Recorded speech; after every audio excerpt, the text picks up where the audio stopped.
नमस्कार। आज मतगणना से एक दिन पहले, मतलब एक दिन बीच में है। अभी मतगणना परसों होने वाली है। वाराणसी में जो ट्रक लोगों ने पकड़ा है जिसमें ईवीएम की मशीनें हैं और उसमें काफ़ी मशीनें दिखाई पड़ रही हैं। एक विधानसभा क्षेत्र में करीब 300 के करीब मतदान के बूथ होते हैं। कहीं पे थोड़ा ज़्यादा, कहीं पे थोड़ा कम। लेकिन ये जो ट्रक वीडियो में देखने को आ रहा है, इसमें निश्चित रूप से एक विधानसभा क्षेत्र की ईवीएम तो नज़र आ रही है। मेरे ख्याल से करीब ये 300 नहीं तो सैकड़ों की संख्या में तो हैं ही हैं। तो ये बड़ी चौंकाने वाली बात है कि कल जो ईवीएम मशीनें हैं वो स्ट्रांग रूम में शाम को चली जानी चाहिए थी और फिर ये गिनती वाले दिन वहाँ का ताला खोला जाना था। वो जो ताला लगाया गया है उस पे जो सील लगी है उस पे सभी उम्मीदवारों या उनके प्रतिनिधियों के हस्ताक्षर होंगे।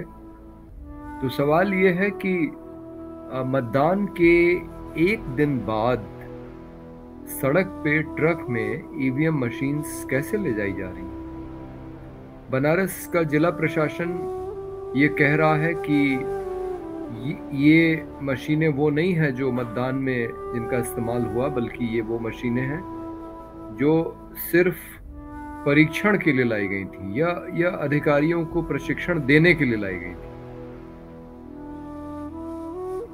अगर ये बात सही है कि ये वो ईवीएम मशीनें हैं जो अधिकारियों को प्रशिक्षण देने के लिए लाई गई थी, तो ये तो कहीं बंद होनी चाहिए थी। इनको इस समय निकालने की क्या जरूरत है?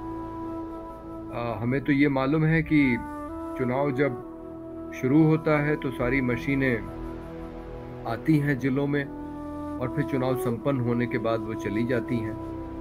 लेकिन ये चुनाव और मतदान और मतगणना के बीच वाले दिन इन मशीनों का सड़क पे होने का कोई औचित्य नहीं है। जो वीडियो दिखाया जा रहा है उसमें तो एक ट्रक है, लेकिन ऐसा बताया जा रहा है कि वहाँ पे 3 ट्रक थे। 2 ट्रक भाग गए, एक ट्रक को लोगों ने पकड़ा और लोग वहाँ जम के नारेबाजी कर रहे हैं मोदी सरकार के खिलाफ, योगी के खिलाफ। और अब समझ में आता है कि नरेंद्र मोदी बनारस में आखिरी 3 दिन वहाँ क्यों जमे रहे। क्योंकि देश का प्रधानमंत्री अगर किसी जिले में आके जम जाता है या मुख्यमंत्री, तो उसका जिला प्रशासन पे दबाव पड़ता है। अगर वो ना भी कहे तो ये साफ संकेत है कि प्रधानमंत्री चाहते हैं कि भारतीय जनता पार्टी बनारस से चुनाव जीते।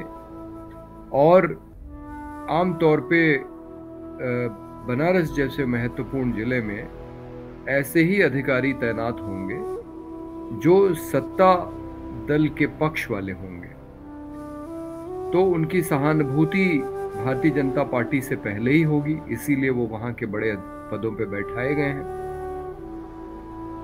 और अगर इस तरह की बात होती है, ट्रक पकड़ी जाती है, तो इसका मतलब ये है कि ये जिले के आला अधिकारियों के संज्ञान में, उनकी मिलीभगत से हो रहा है।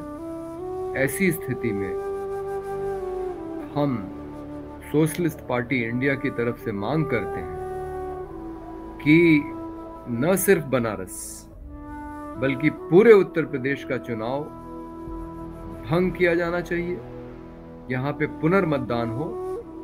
ये मैं इसलिए कह रहा हूँ क्योंकि उत्तर प्रदेश में आप ज़्यादातर जो विश्लेषण आए हैं चुनाव के दौरान, वो आप अगर पढ़ें तो साफ संकेत है कि लोगों में नाराजगी है सरकार के प्रति। लोग सरकार की विदाई चाहते थे लेकिन कल जब मतदान समाप्त हुआ आखिरी चरण का, उसके बाद जो एग्जिट पोल आए हैं वो ज्यादातर पोल ये दिखा रहे हैं कि भारतीय जनता पार्टी कुछ में तो बड़े अंतर से और कुछ में थोड़े अंतर से, लेकिन हर एक पोल में ये दिखाया जा रहा है कि भारतीय जनता पार्टी ही जीत रही है, जो हम लोगों के अनुमान के विपरीत है। हमारा अनुमान है कि लोगों में नाराजगी है। जातीय समीकरण इस बार भारतीय जनता पार्टी के खिलाफ है, पिछली बार उनके पक्ष में था। और जो कर्मचारी वर्ग है, अगर अधिकारी वर्ग न भी नाराज हो तो कर्मचारी वर्ग पूरी तरह से भाजपा का साथ छोड़ चुका था। उसमें पुरानी पेंशन स्कीम की बहाली का वायदा जो समाजवादी पार्टी के नेता अखिलेश यादव ने किया है वो एक कारण है, और इसके अलावा एक नाराजगी लोगों में है विभिन्न चीजों को लेकर, जिसमें महंगाई एक बड़ा मुद्दा है। तो सारे जो पहलू हैं वो भारतीय जनता पार्टी के विरोध में काम कर रहे हैं। ऐसी स्थिति में जो एग्जिट पोल में भारतीय जनता पार्टी की विजय दिखाई जा रही है ये अविश्वसनीय है, ये तर्क से परे है, और लोग धीरे धीरे ये मानने लगे हैं कल से और आज में कि कुछ हेरा फेरी करके भारतीय जनता पार्टी ये चुनाव जीतने की कोशिश करेगी, और फिर ये बताया जाएगा कि देखिए एग्जिट पोल में तो आ ही गया था कि भारतीय जनता पार्टी जीत रही है।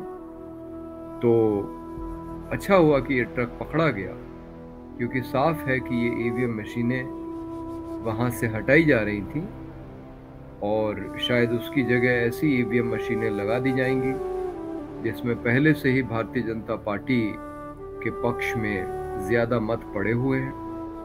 तो इसलिए हमारी मांग है कि अगर पूरे प्रदेश में भारतीय जनता पार्टी के जीतने का रुझान एग्जिट पोल में दिखाया जा रहा है, तो पूरे उत्तर प्रदेश का चुनाव रद्द किया जाना चाहिए।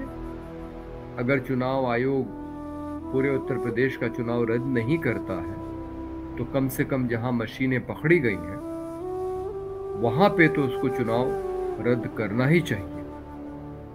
अगर चुनाव आयोग उत्तर प्रदेश के या बनारस के चुनाव को रद्द नहीं करता है तो फिर हम ये मानेंगे कि चुनाव आयोग भी उत्तर प्रदेश के जिले के अधिकारियों की तरह भारतीय जनता पार्टी का साथ दे रहा है।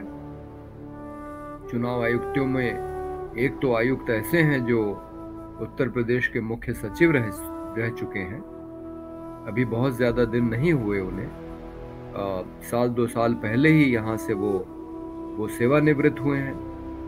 तो उत्तर प्रदेश का एक सबसे बड़ा आईएएस अफसर, सबसे बड़े पद पे बैठने वाला आईएएस अफसर जो इस सरकार के साथ काम कर चुका है, योगी आदित्यनाथ के साथ काम कर चुका है, वो इस समय एक चुनाव आयुक्त है, अनूप चंद्र पांडे। और हम ये मानेंगे अगर वो अब भी कोई कार्रवाई नहीं करता है कि चुनाव आयोग की भी मिली भगत है, वो भी भारतीय जनता पार्टी को जिताने में लगा हुआ है। बहुत बहुत धन्यवाद।